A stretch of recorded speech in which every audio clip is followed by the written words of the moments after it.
I know it's rigorous, and I've chosen a career path and the travel that can make it difficult. But I say, I never get away from this. It's a progressive disease. It's going to get worse. There's nothing we can do. There's no treatment. There's no cure. I want, when I get on the air, though, that day, that no one knows about anything about me from that standpoint, if they're just looking to hear the game and enjoy it. And, you know, you get it done.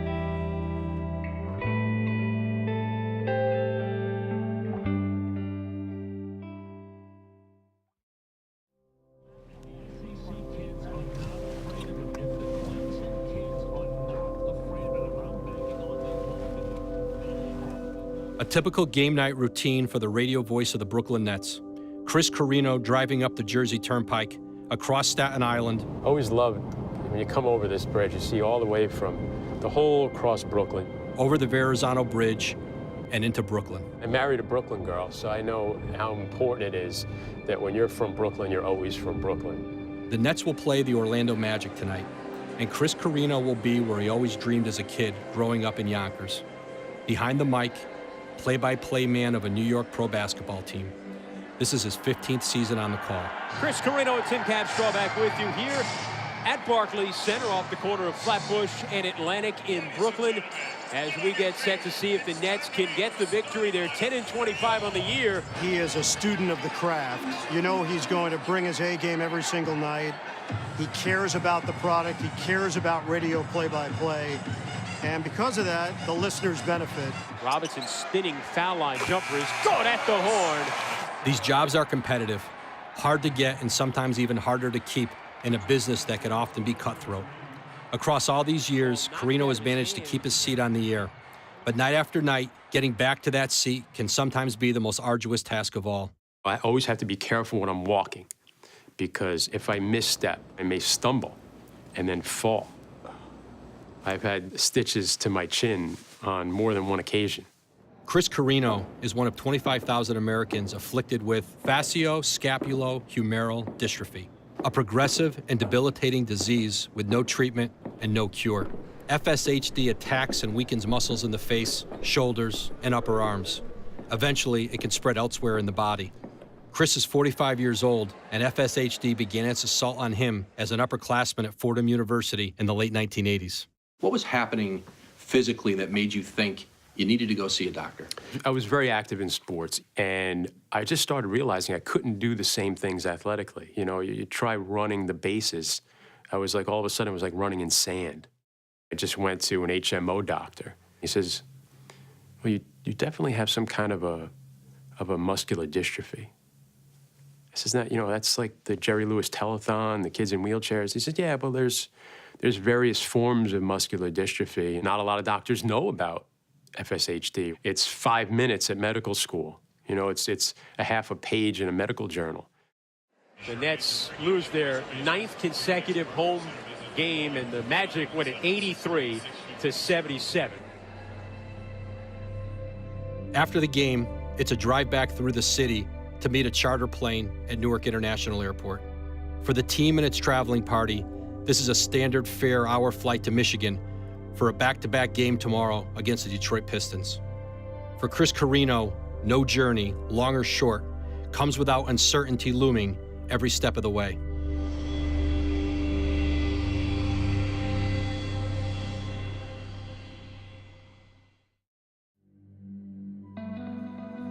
We sit in the back of the plane. I'm the last one off. A lot of people don't even see what I go through that are part of the traveling group. When it's 2, 3 in the morning and you're tired, that's when you really have to be careful. On a cold, rainy night out on the road, Carrino finds a familiar shoulder to lean on. I'm much like a caddy, you know? I carry his bags. I check out the surface. I make sure everything is okay for him, you know, to get to the next place or the next hole and the next spot.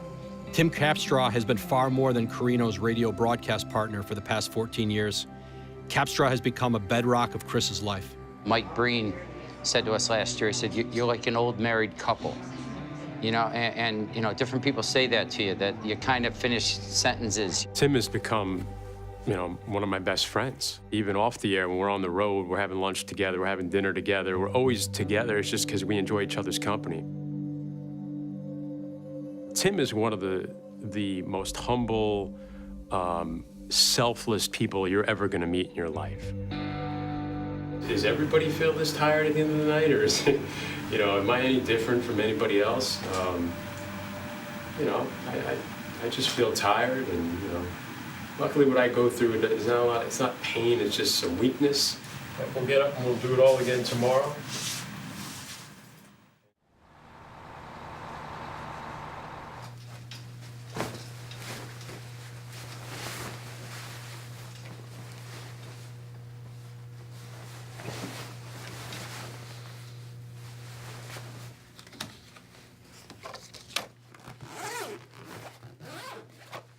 Another day, another city on the unforgiving NBA travel grind.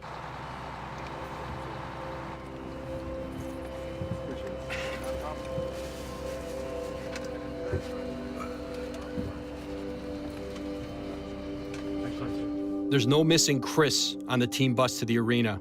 He elevates on a specially made seat, looming above even the 7-footers settled in the rows behind him.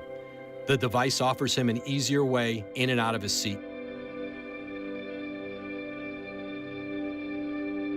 Your relationship with your wife, Laura, was she the one person you did confide in your struggles, what you were going with before you went outside? What were the conversations you two had? So Laura met me, I already was in my early 30s, and I'd already been diagnosed, so she only knows me with FSHD. But I was never really forthcoming about my emotions about it and feeling with anybody. I didn't want people to worry about me.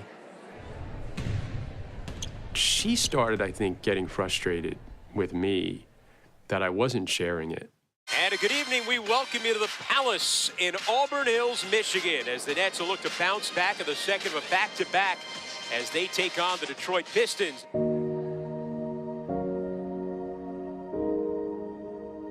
What was the toll it would take on you as his partner? When you love someone, you just pretty much do what's needed to be done. Some days it was hard, but, She's a strong woman.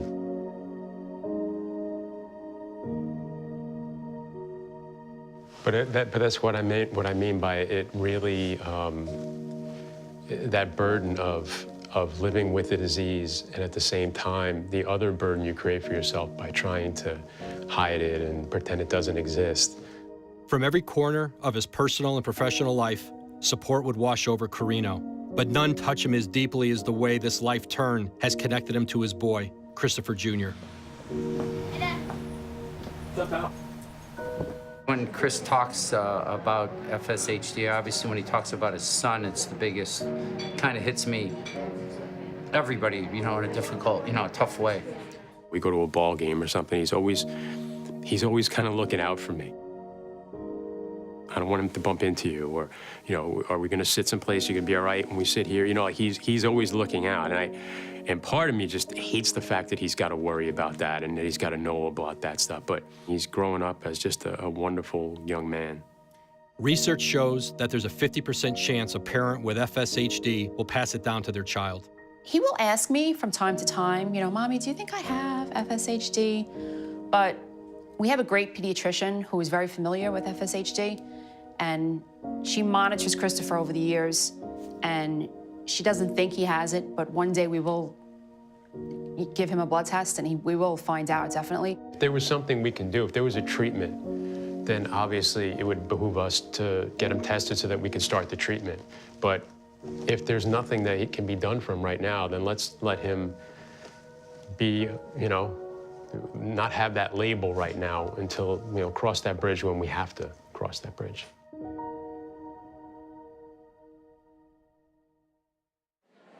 On top to Jackson, dribble drive into the paint, and shot swatted away by Lopez out of bounds.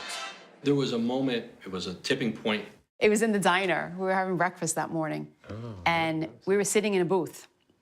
And it took him about 15 minutes to get out of the booth that day, and I got really upset.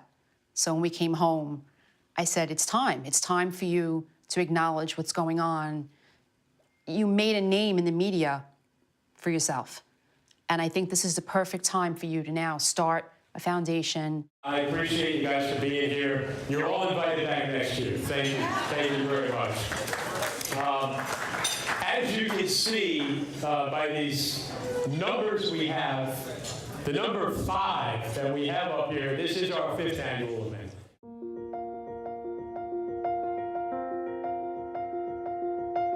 Five years ago, Chris and Laura Carrino started the Chris Carrino Foundation for FSHD, a nonprofit that has generated hundreds of thousands of dollars to fund research in universities and clinics around the country and world. Your son, Chris Jr., he's been part of this whole process with you. You see him at the fundraising dinner every year, playing a role that he's learning some values of giving and being selfless through this process you're going through. When he's at that foundation dinner, he wants to be such a help. He wants to go out and he shakes down so many people for money and sells hats or shirts or whatever it is, or raffle tickets. And he really takes pride in being a part of it. I was getting ready to shoot a promotional video for our first dinner. When he comes, you know, bopping in, he's like, you know, if I have muscular dystrophy one day, it's not gonna really matter. It's not really gonna be like I have it, because there'll be a cure from your foundation. And I mean, I was like, that blew me away. The Carrino Foundation has raised over $500,000 for research. What's more, one of the foundation's grants sparked a promising breakthrough in the search for a cure. A $125,000 earmark to Dr. Peter Jones and his research team at the University of Massachusetts. Jones had run dry of funding until he was connected with the Carrino Foundation. They took a chance on us. This was a lifeline to this mouse project. We saw what the hurdle was that everybody had been kind of missing. And this mouse is spectacular. We are able to recapitulate many of the aspects of FSHD. If you're early diagnosed, you know, slowing it down, if you could give somebody 10 more years before they maybe have to be wheelchair bound, for example, that would be a big deal. It's quality of life. And I do believe that we will have that type of therapy within the near future. Every time Chris's name comes up or the Carrino Foundation comes up, we just think, boy, you know, they saved us. And that is the truth, is that this project could have died without this mouse getting going, without that investment and their faith that in us, that we knew what we were doing.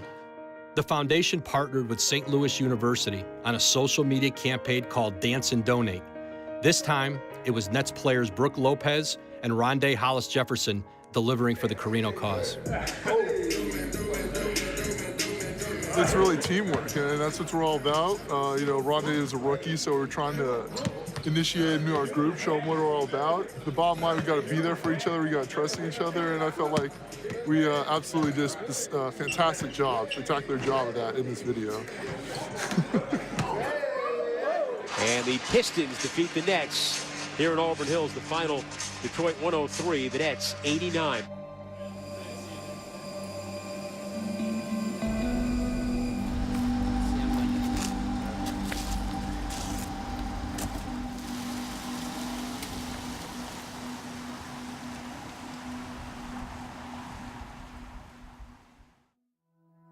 If it really became so much of a burden to other people, that's when I'd have to stop. But we're in a race against time with this, and I think a lot of the things we're trying to do with the foundation is finding treatments, finding cures. I just think that by the time it gets to a point where I wouldn't be able to do it again, there's gonna be something that's gonna help me. We're truthful when we say we're in this together. When we meet with the people at Chris's fundraisers and these families, we, as researchers, we can't do it without the foundations. We're all doing this together. Is he a little bit worse than he was 10 years ago? I guess, but I think his attitude is better. His will is better. It goes beyond what your physical abilities are or whatever. It's your will. It's your will. How determined are you? It's inspiring. It really is. You know, it's such a fantastic story, and you know, he's obviously doing what he loves, regardless of what's in his way. I'd be climbing that staircase and struggling with it up to the plane and going, you know, I want to do this job till I'm 80 years old, but how am I possibly going to do this every, you know, in 10 years, in 20 years? But I said to myself, I don't have to do it 10 years from now, right now.